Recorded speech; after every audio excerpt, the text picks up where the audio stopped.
Hi, Ruby. Hey, Hello, Ruby. how are ya? All right. Good. How are you doing? I'm doing great. So many people I love. Wow. Yeah. What's up, Germ?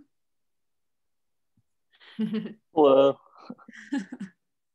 All right. Well, we've got a few folks who have already joined us, and we're just waiting to get started here. We're going to give it just another minute or two. So thanks so much, everyone who has already joined us for this Lamont admission webinar, and we'll get started in just a minute or so.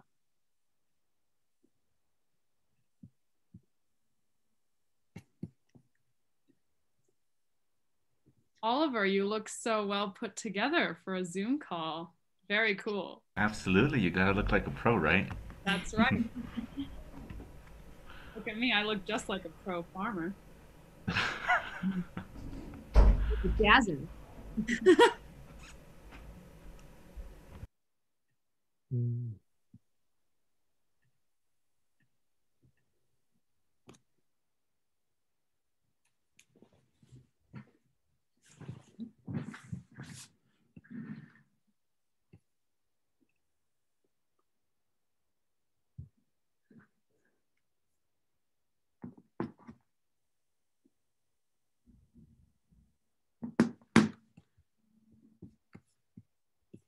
All right, let's get started. Everyone, thank you so much for joining us for this webinar hosted by Lamont Admission.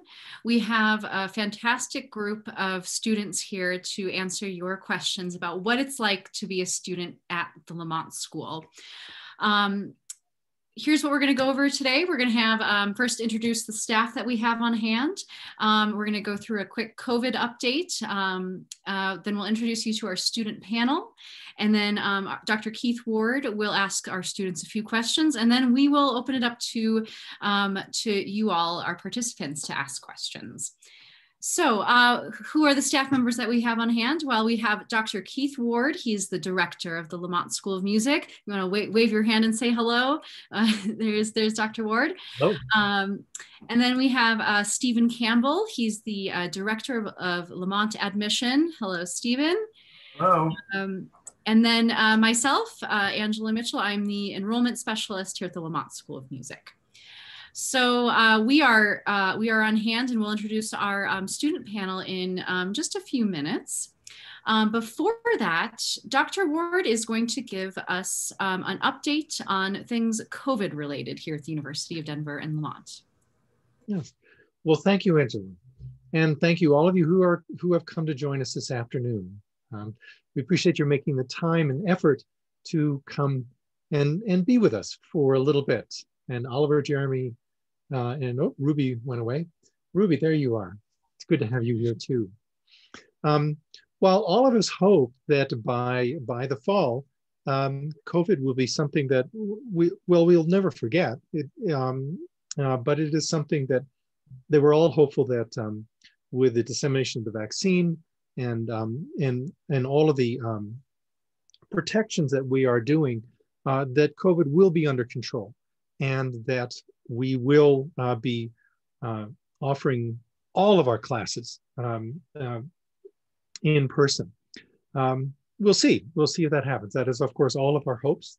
Not only all of our hopes at DU, but all of our hopes across the globe. But I wanted to tell you a couple of things that we have done here at DU, because I think, if anything, it shows sort of, I would say, at our level of commitment in putting students, not only students, but our entire community, students, faculty, and staff, in an environment in which they are safe. And we have some wonderful things to celebrate about that. This past fall, the Newman Center of the Performing Arts, where the Lamont School of Music resides, had no cluster outbreak of COVID. We did have isolated cases. There were isolated cases across campus, but there were no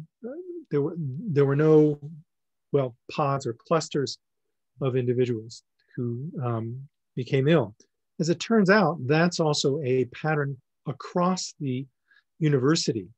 Thanks to tracing software that we've used, we were able to confirm that no infection connected to any classroom, that is any classroom activity, it's being a classroom, rehearsal room, laboratory, whatever the space, whatever it was at DU, no infections were connected to them.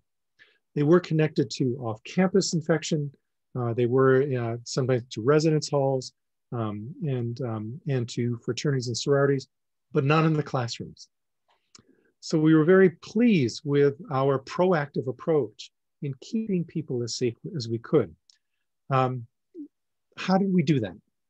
Well, the first thing is that we did reduce the density, as it were, of classes in the building through offering courses in 3 different modalities. So it would mean that you would take courses either in person, you would take courses online, or in some type of hybrid format, either hybrid or high flex. And these are terms that probably all of you now know, because you've probably experienced this in your own high schools as well. So courses were offered in different modalities. The university had a program of random testing in the fall, which I can tell you, probably all of us on this screen maybe had a couple of tests. I was randomly selected sometimes. Well, they're ramping up testing now in the spring because research has shown that a very vigilant testing program so that we have information about the virus within our community is one of the best methods of controlling any type of outbreak. Sort of stopping it before something really spread. So the university is ramping up its testing. Depending upon what sort of cohort you fall into, you will be having various tests. So for faculty and for staff, so for Angela and Stephen and me, we'll be tested at least every 3 weeks. That's one example of sort of a cohort and how they will be tested. And then finally, we have just a number of safety protocols in place. We're all familiar with social distancing. We're all familiar with mask wearing. Two of the most important mitigations that we can do to stop the spread of the virus.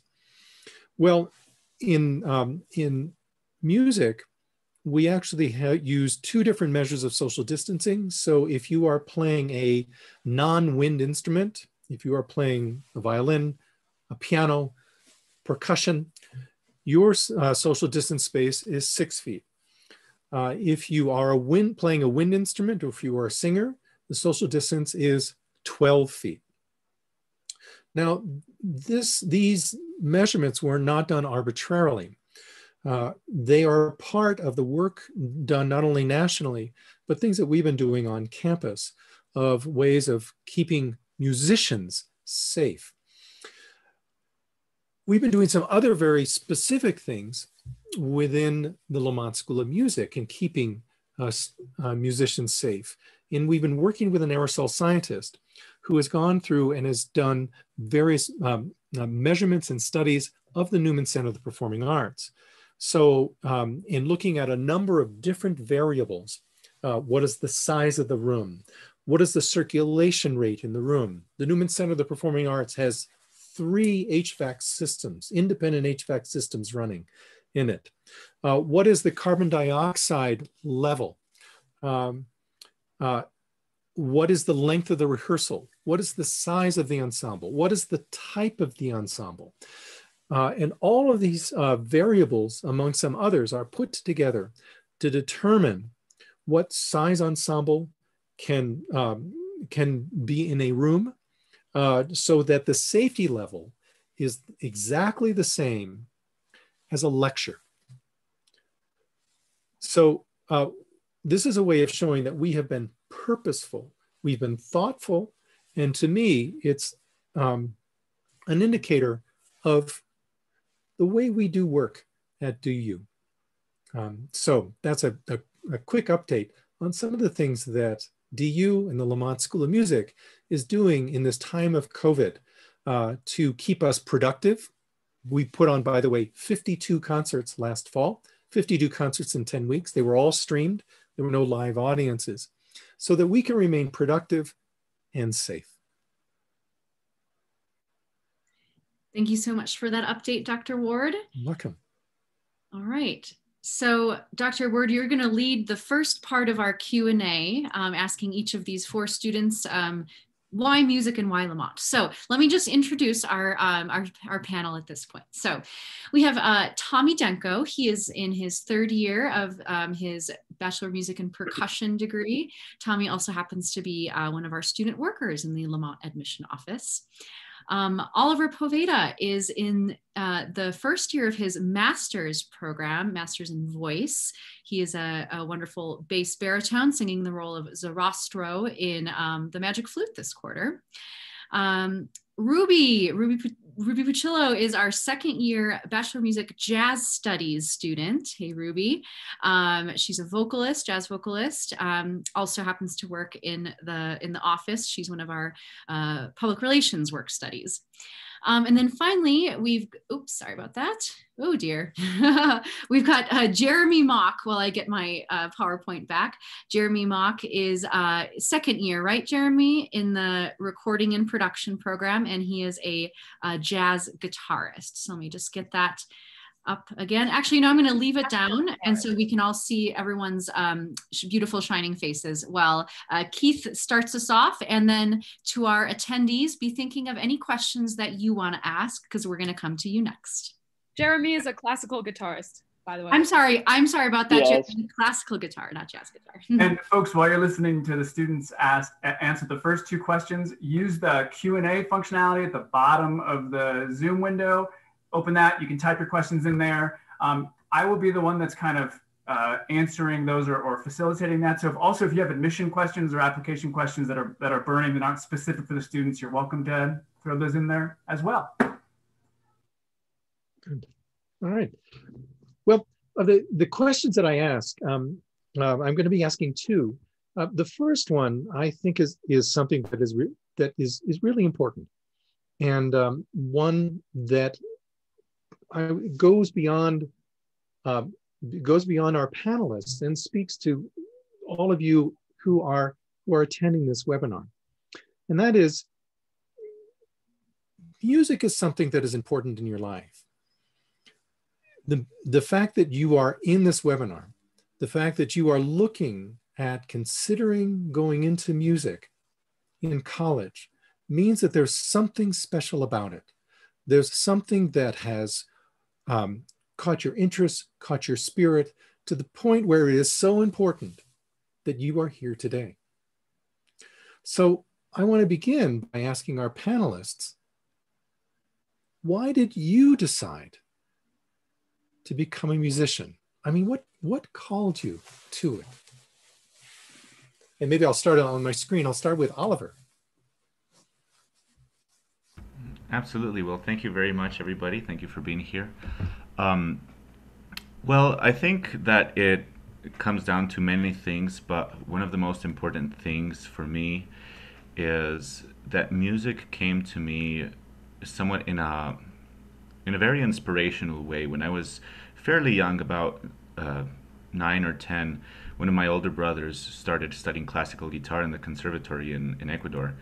And I remember I used to listen to him practice, and since he was also very musically inclined, he would express himself in different ways, not only through the guitar, he would also play the drums, bass, he would sing. And in a way, that sort of creativity moved me to the point where I started talking to my mom about taking music lessons. And I had no idea what that would entail at that point in my life. I was so very young. But eventually, I did get a chance. My mom took me to the National Conservatory and enrolled me to start taking solfege lessons. And then eventually I would be able to pick an instrument. And my path relatively relatively long, short compared to some other people, but it's brought me to this point here where I'm studying at the University of Denver at the Lamont School of Music. I'm studying voice performance and opera, and that's where I find that I feel that I can exploit my potential to the fullest, where I can explore my creativity, and I feel very blessed to be here, actually. Thank you, Oliver. Absolutely. Jeremy. Yeah, I started playing music really young, and I kind of jumped around from instrument to instrument. Like I played cello first, and then I played classical guitar, and then baritone, and then cello again, and then now I'm back to classical guitar, and I'm sticking with it. And yeah, just like I've always been around music. Like my grandparents ran a music school, and so it's always been part of it. And yeah, just really enjoy it. It's just something I like to do. Oh, great, thank you. Ruby. Well, my mom didn't necessarily know a ton about jazz. Like, she doesn't know all the history. She wasn't a jazz musician herself, but she just knew that she loved it. And my parents fell in love to the album Clifford Brown with Strings, and they continued to play jazz for me as I was growing up, the way that I think a lot of parents play classical for their kids. And I had a bunch of other kinds of music too, but as I was growing up and sort of realizing I love the jazz sound, I kind of fell in love with Charles Mingus, and I started applying that to my vocal work. And I realized, oh, I have all of these jazz standards in the back of my brain that I actually know in my, like, so deeply in my subconscious. Now I just got to learn the words. And so I started, you know, seeking out opportunities. And the thing that I loved the most, that I think really sealed the deal for me, was that music provides such a beautiful community and a real jumping off point for forming friendships with people that share that with you. So that was the thing that I loved the most. And I think that the jazz community is above all like one of the greatest collaborative musical communities that exists. That's sort of the name of the game. So that's why I'm continuing today. Well, good. I didn't know about the Charles Mingus influence. Oh, he's my guy. Like Yeah. I remember the first moment that I heard Fables of Faubus, and I swear that day changed my life forever. Wow, that's great. Tommy. So for me, I'd started at around 7 years old. I started doing piano lessons, but I ended up doing percussion when you could sign up for band for the first time in middle school. And quite then, I didn't really like know what I wanted to do yet, but it was when I got to high school and I started participating in the all-state stuff, especially going to all-state orchestra and being around a couple other people who were also super interested in music, getting that experience. It just kind of made me realize this is the sort of life I want to have, and be around a bunch of other people making this really cool music. And I auditioned, got in here, and now I've been here for 3 years. Wow, that's great. Well, I would imagine that if there are some of our members of our audience who are considering graduate school, these narratives may sound quite familiar, because there was a time when you were asking those questions as well, and now you're even taking the point to an even higher level of looking at graduate school. Well, that's a great way of framing of how you got into music and why it is such an important part of you as you continue to pursue it. And you're pursuing it at a particular institution. That is University of Denver, Lamont School of Music. Why did you decide to attend Lamont? Maybe I'll go in the opposite order. Tell me. Well, I kind of had the luxury of being a local student. So when I had sent in my application, my professor, John Kinsey, he handwrote me a letter that I got saying, "I'm so excited that I saw that you put in an application and that you're local. So why don't you come down and I'll give you like a little tour and everything." So he took me around the school, which was really nice. And then he also gave me like a little bit of a short lesson, and we chatted a little bit about what it's like there. And then he invited me down to come and watch the percussion ensemble do their concerts. And I came and watched the orchestra with some friends, and it was just really nice being able to get this experience and see what was happening. that kind of just drew me to coming here, and I ended up building up a rapport with John and just had a really good connection with him, and I wanted to study with him. Great. So that personal connection with a faculty member. Mm-hmm. Yeah. Ruby. So for anyone watching who's considering double majoring, definitely tune in here, because the main reason that I'm at DU probably is because I am double majoring in literary studies. Sort of theoretical literature is the name of my game, I guess. And then I also needed to be able to study jazz at a really high level, because I'm a very serious jazz musician. Most singers aren't, but I love it. And I also wanted to be able to minor in French, and DU would let me do all of those things. And I'm a New York City girl, so I needed to be in a city. That was also extremely important for me. So Denver's perfect. And I would say that's really the reason. Also, Donna Wickham, the voice professor, she's awesome. But really the thing that I needed was to be able to study everything I wanted to study and be in a city. So sort of designing, kind of assembling a course of study that made sense to you, that brought together all these particular elements that are important to you. Absolutely. Thank you. Jeremy. I think for me, something that's kind of, I feel like is kind of unique about DU is that at least for the recording and production program, like you get to both study recording and like a classical or jazz instrument at the same time. And so I thought that was really cool. And I think that was what kind of brought me to DU. And and then I just think Denver's a really cool place to be. Yeah. Hearing that theme, I mean, picking up from what Ruby had said as well. I mean, the attraction of Denver, one of the fastest growing metropolitan areas in the United States, and a vibrant art scene. Really wonderful. Oliver.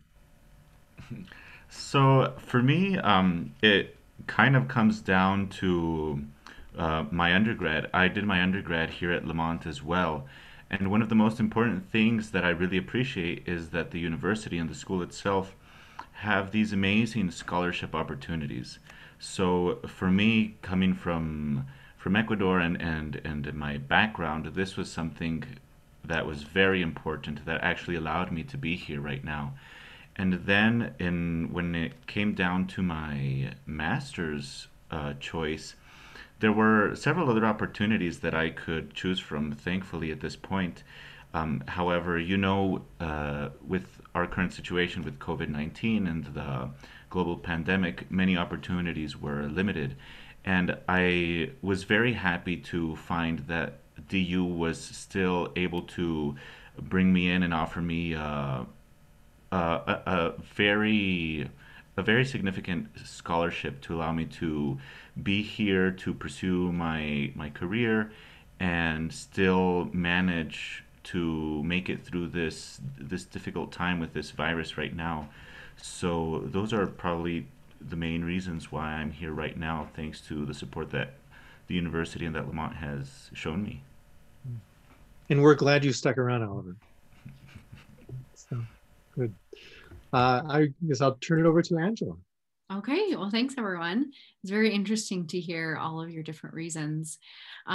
Okay, so we're gonna now turn to our audience for questions. We've had several come in while you guys were chatting. So this first one comes from Jacob, and it's for Oliver to answer. What is a typical day for a master's student at Denver?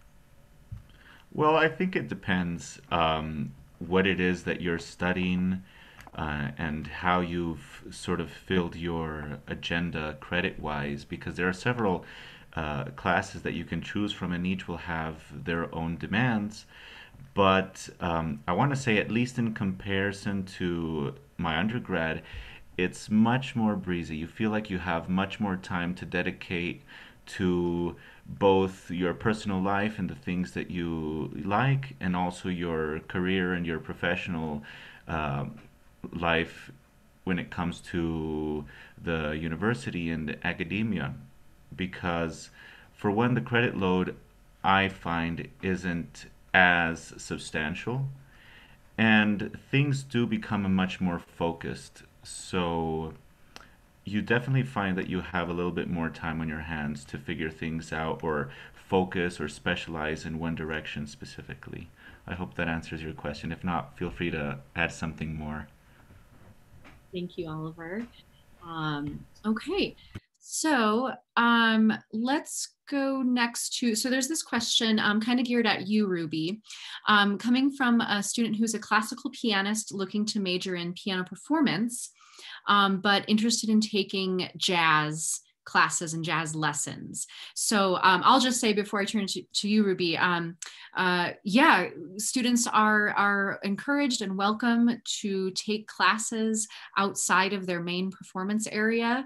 You know, as long as you can fit it into your schedule, we love it and we encourage it. So yeah, Ruby, what do you know about classical types crossing over into jazz? Well, Jeremy and I know a really good example of this. Our very close friend, Isabella Ashton, is a classical pianist and yet is really interested in jazz and is taking some lessons with Eric Gunnison, who, let me tell you, is one of the greatest jazz pianists kicking today, and is playing with the vocal repertoire and jazz tet groups. That's sort of our like vocal jazz group, and then a group where you know, vocal jazz soloists perform. And it's a really good opportunity for you to learn about comping techniques and soloing and everything, because a lot of vocalists at Lamont happen to also be new to jazz, interestingly.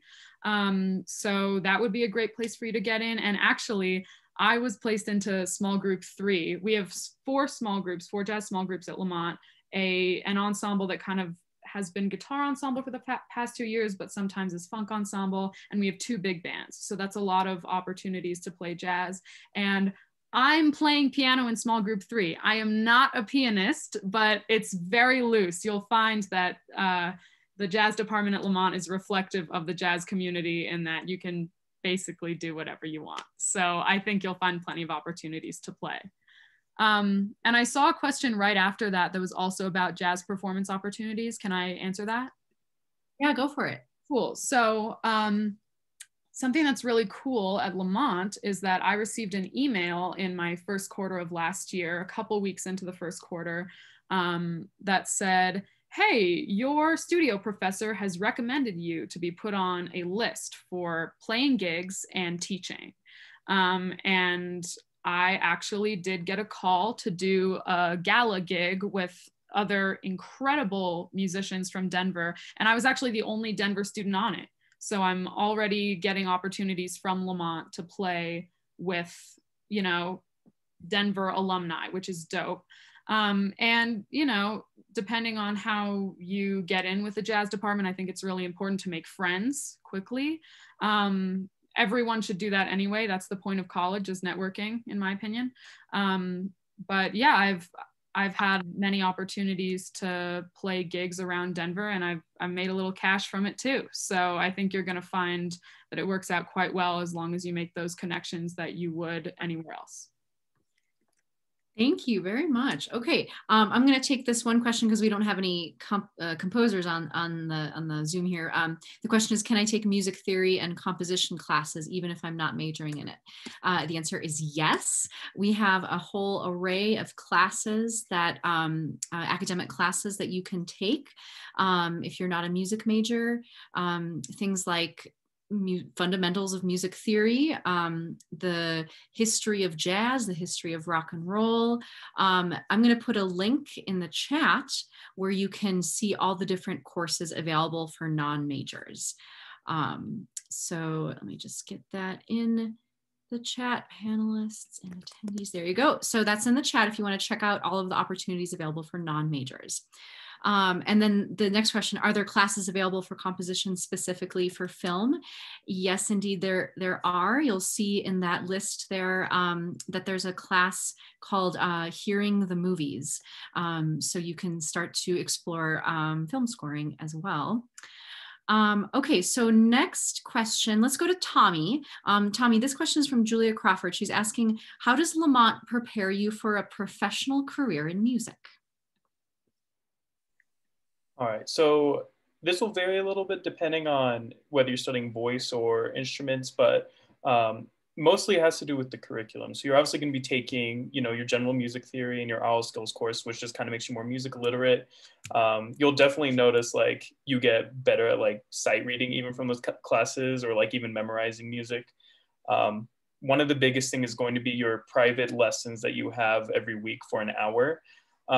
Those are just like really crucial times where you just get to spend time one-on-one with your professor, obviously working up your skill, becoming a better musician.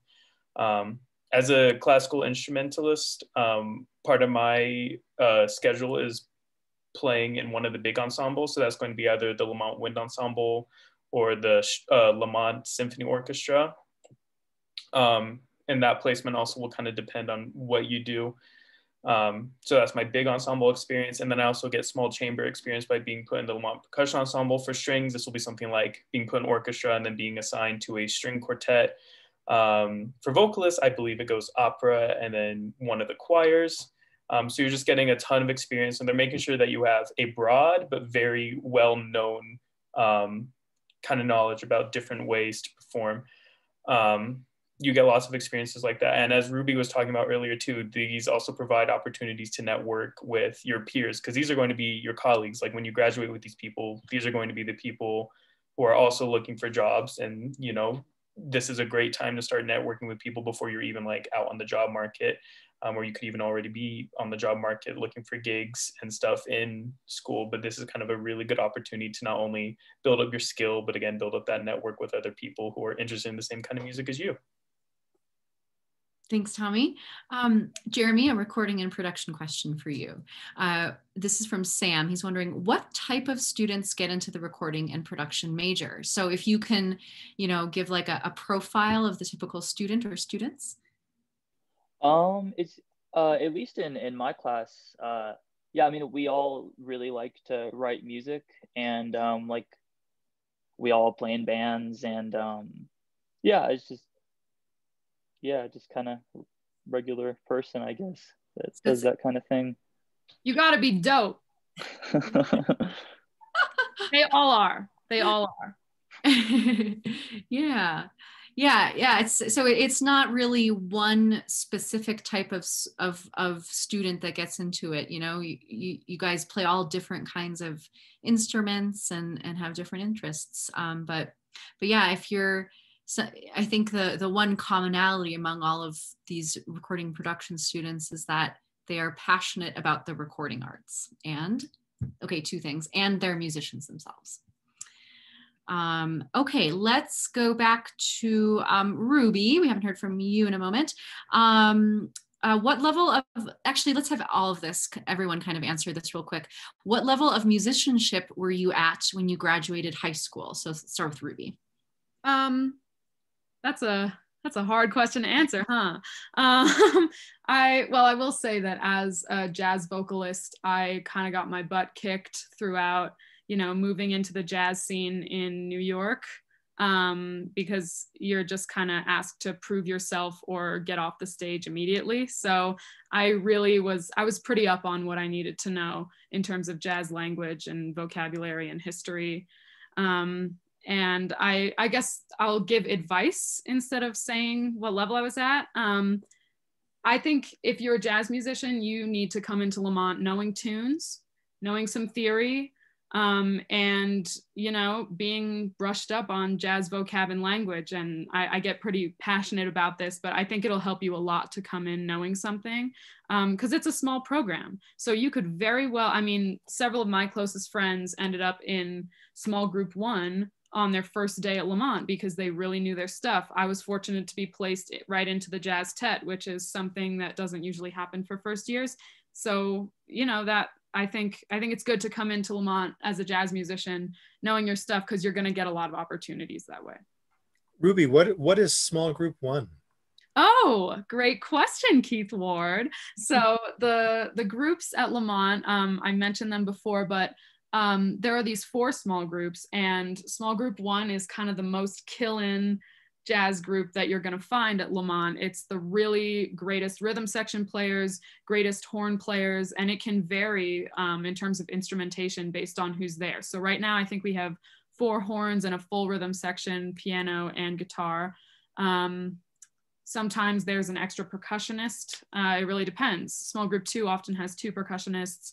I'm in small group 3 right now playing piano, but also singing. And if you're a vocalist, there are 2 vocal groups. There's the jazz tet, which I'm in, which is sort of like pretend that horns are actually singers. We do the same thing horns do. And then there's an R&B group as well. There's a guitar ensemble for people who are kind of interested in getting into jazz, but don't quite know their stuff yet. And there is one other thing. Oh yeah, there are vocal repertoire groups, 2 vocal repertoire groups where vocal jazz soloists play with a full rhythm section. So that's sort of how the jazz department breaks it down. Cool. Cool. Oliver, how about you? Where would you say you were at when you graduated high school? Well, I think that in terms of experience, I had already been studying music for quite a while. I had also participated in several professional and semi-professional productions in both orchestra. I used to play the double bass, orchestra and choir and opera. So when I arrived to DU to do my undergrad, there were several classes, say for example, Music Theory 1, Oral Skills 1, things that I already experienced before. So going through that was for me mostly kind of a recap, but you still get a lot out of it. Then in terms of actual, I want to say craftsmanship, just trying to relate that to the term musicianship, you know, there's still so much to learn, so much to experience.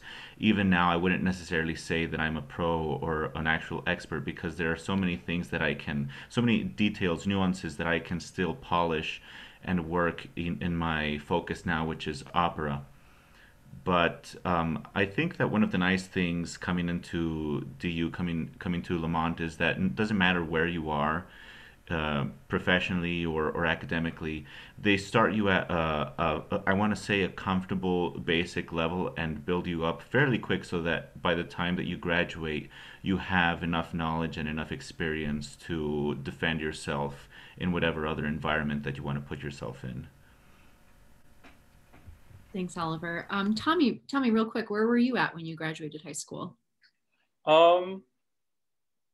At this point, I kind of tried to do a bit of everything in music. So I had a bit of jazz knowledge on kit. I had a bit of, I'd done some composition stuff. And, but I think like my classical, I was pretty far. There were some things that like, you know, I hadn't really been made aware of until I got to school, that I was like, you know, maybe doing a little bit wrong. But that's kind of like the purpose of going to school, is to get better at this stuff. And everyone's, you know, also on their own music journey. But I think it was definitely like, you know, for some of the basics, I could obviously like do good sight reading, especially on some mallet stuff, which compared to like some of the other kids at my high school, like a lot of them struggled with just reading, like, and learning music on mallet stuff, let alone actually being able to sight read it.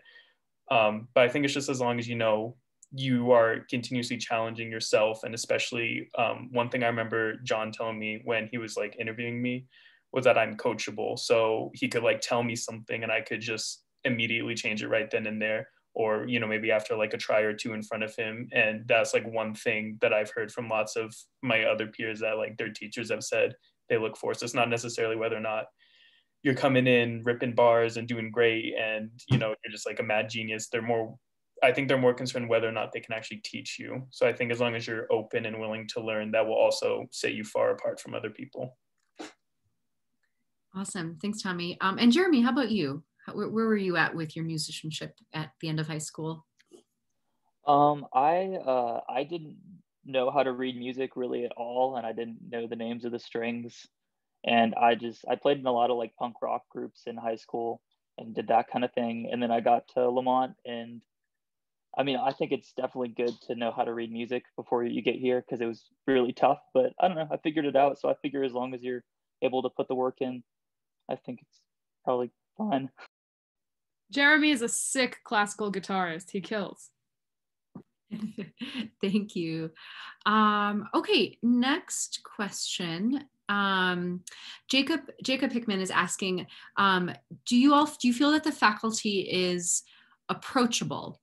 Are they very accessible when you have an issue with the technique or need assistance with something else? Or do you have to schedule a time to meet with them? Who would like to answer that?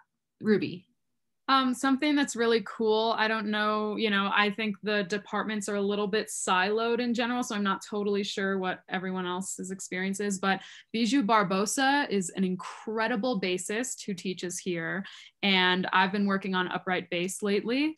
And he literally, I asked him, hey, I'd love to ask you a couple of questions about walking technique and like what I can do to sort of improve my lines and stuff. And he was like, oh yeah, Ruby, come into my office on this day at this time and I'll give you a lesson. He gave me a lesson for free, which I did not ask for. I asked him how much he charged and he was like, dude, don't worry about it. Then gave me another lesson for free and was just like, yeah, we'll keep working and we'll see how you're doing come next quarter.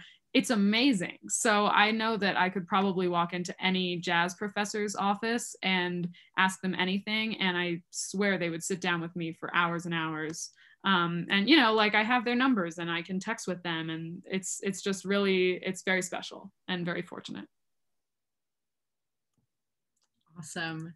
Okay, yes, I concur. Wonderful, wonderful faculty. It's what makes Lamont great is how wonderful our faculty are. Okay, Jeremy, why don't you take this next question? How important is prior experience in recording and production to pursue that as a degree? I didn't really have much prior experience. Like I mean, I'd experimented a little bit, but I didn't really know what I was doing. I think it's just important to, maybe just kind of listen to a lot of music and kind of expose yourself a lot to that kind of thing. And just really want to do it. And so not really much prior experience is required. Great. So Karen is asking about any Latin music performance opportunities in Denver. I have to admit, I don't know anything about that. Do any of our panelists know about Latin music in Denver? You'll get some Latin jazz if that's what you're into, for sure, always. Have you done some of that, Ruby? Yes, we actually focused on Portuguese music in the Jazz Tet last quarter. And I got to arrange whose tune did I arrange? Outras Palavras. Oh yeah, Caetano Veloso tune. It was dope. So yeah, I mean, I think in any jazz culture, you're gonna get Latin jazz. It's just a given. Great. Yeah, okay, great. So wait, Tommy had something to say. Oh yeah, sorry, Tommy, go ahead. I was going to say for more Latin stuff, if any of you are percussionists or even have interest in that, we have Tom Miller, who you can sign up for lessons for, and he does Latin and hand drum percussion stuff. So all percussionists are required to do at least 1 quarter with him.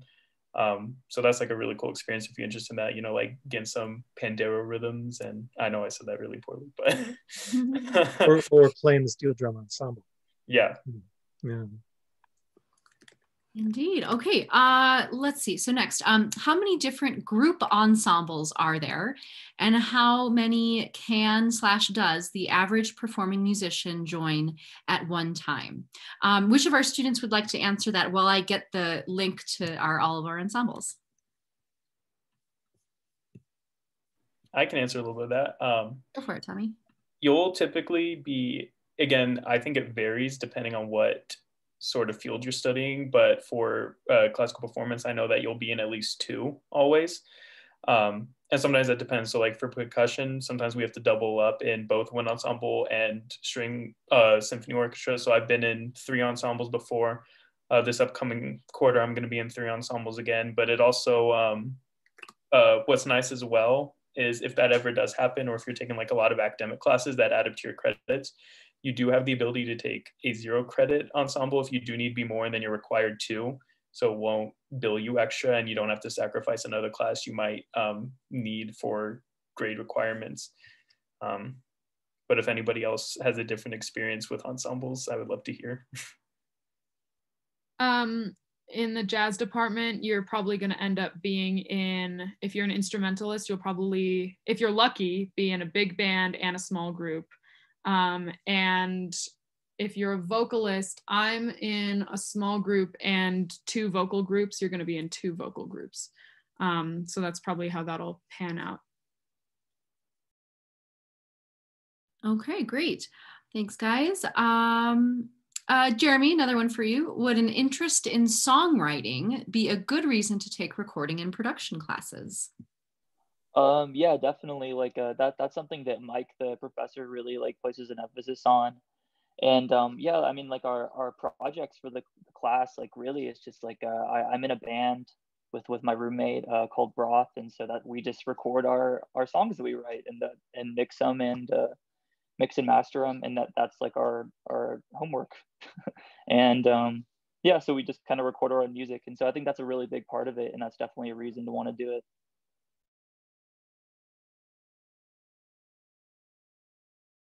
All right, so we have a couple questions about composition, and I'm afraid we don't actually have a composition major on the call today, but we'll do our best. So there was a question about, are there courses for musical composition in theater? What about orchestral? Yes, so there are classes, there's a class having to do with scoring films, and so that is absolutely a part of the composition degree.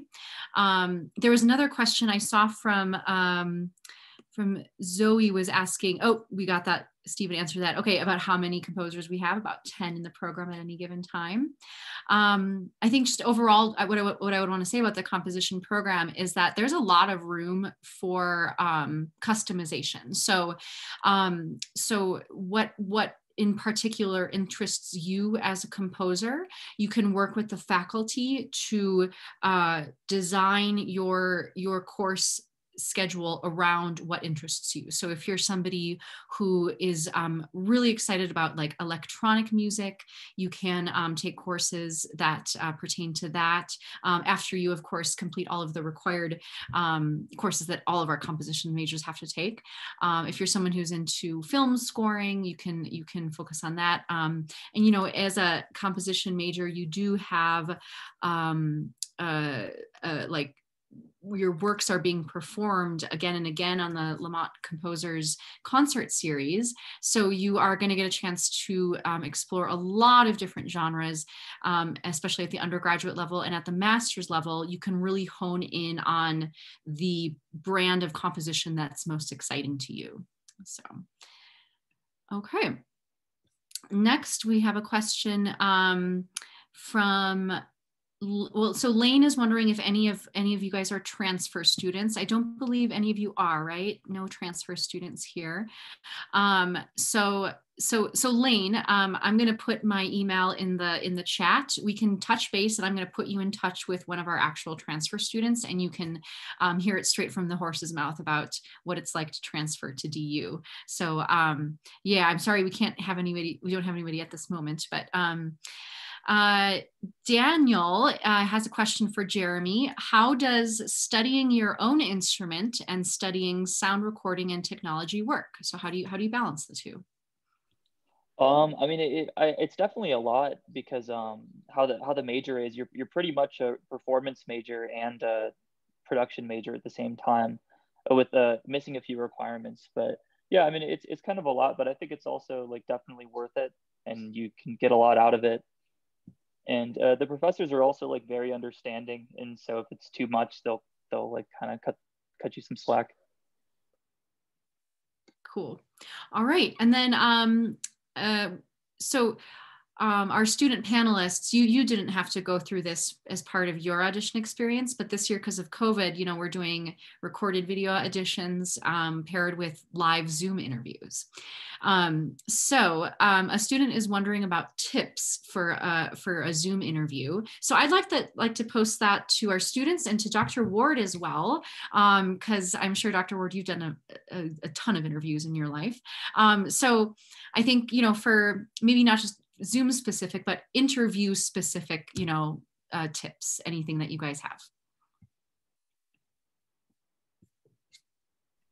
I'd say it's definitely going to depend on what department you're interviewing for. I don't know if you're a jazz musician, but I think that if you can make the faculty laugh, and if you're yourself, and if you show that you really, you know your stuff, you can hang. Anyone who, if you're a jazz musician asking this question, you know what I mean by that. If you can hang, I think that's really going to be what they love about you.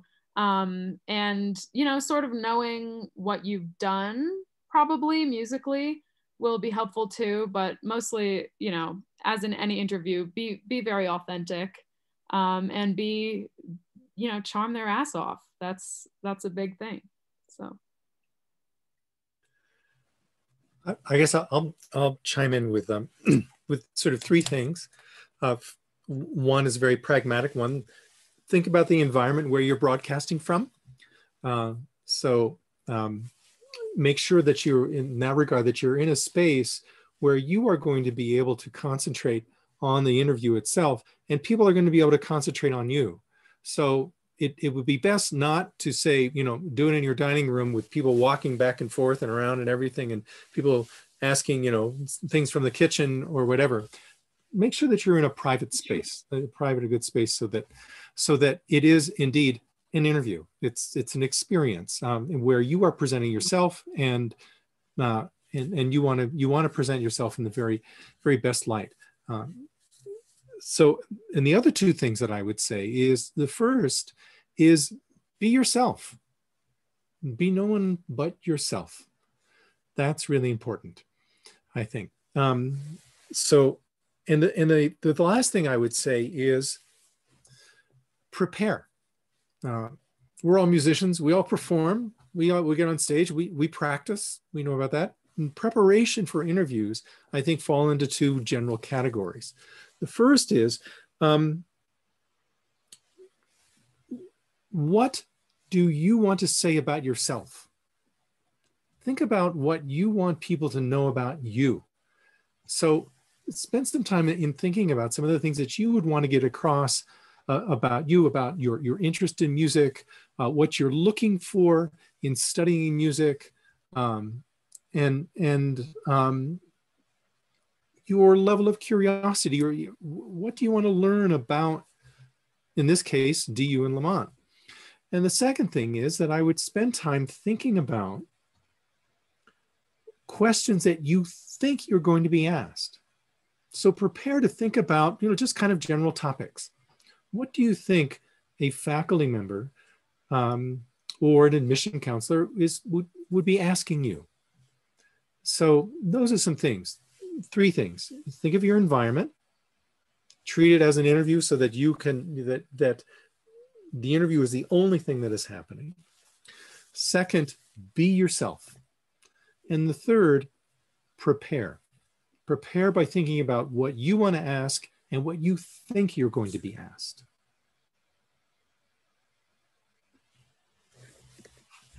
Thank you, Dr. Ward. Does anyone else have any tips they want to add before we move on? Okay. Tip Hood is asking, will there be any playing on the interview? Excellent question. It does vary from studio to studio. I believe, Tip, you're a jazzer, so you will not be playing anything in your interview. It will just be a Q&A. The faculty, they want to get to know you. And one tip I would add for everybody is come prepared with questions of your own to ask the faculty. That'll show that you're really interested in the program, and that you are curious about what's going on there. So if anyone's wondering if you have to do any playing or not in your interview, like I said, that varies from studio to studio. Some studios are asking you to to play one of the pieces that you prepared for your video, playing a selection of that. Other studios are wanting you to play scales or something like that. Just make sure you check the specific page for your studio. You'll find that information there, and I'm going to put that in the chat. Okay, so there that is. Okay, so we have answered all of the questions that have come in.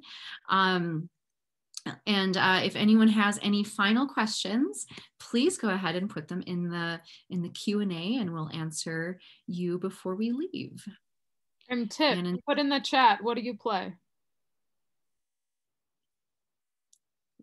Tip, Ruby's requesting your instrument. I think if I'm guessing right, and if you're the bass? right person, that I think it's bass. No! Yep, that's Upright or electric?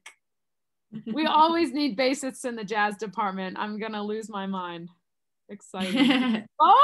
Yes! I love it. Oh my God. Please come to Lamont. Please. We would love to know more about our attendees in these last couple of minutes. Go ahead and put your instrument or whatever you do in the chat. Yeah. And then we just had a question come in for you, Ruby. How much workload do you have being a double major? That's a great question. I really genuinely think it's going to be what you make it. You know, being in the music school, you're going to do what you do at a music school. You work all the time, right? And then for my literature major, of course, I'm just reading constantly and writing constantly, but I chose that. I choose classes that force me to read a lot, and I choose classes that force me to write a lot. So, you know, I'm working a lot, but it's very much manageable, which is a thing that I like about DU too. I think that you can design your education the way that you want to design it, and you're going to get back exactly what you put in. Professors will see whether you're passionate about a class or not within the first couple of weeks.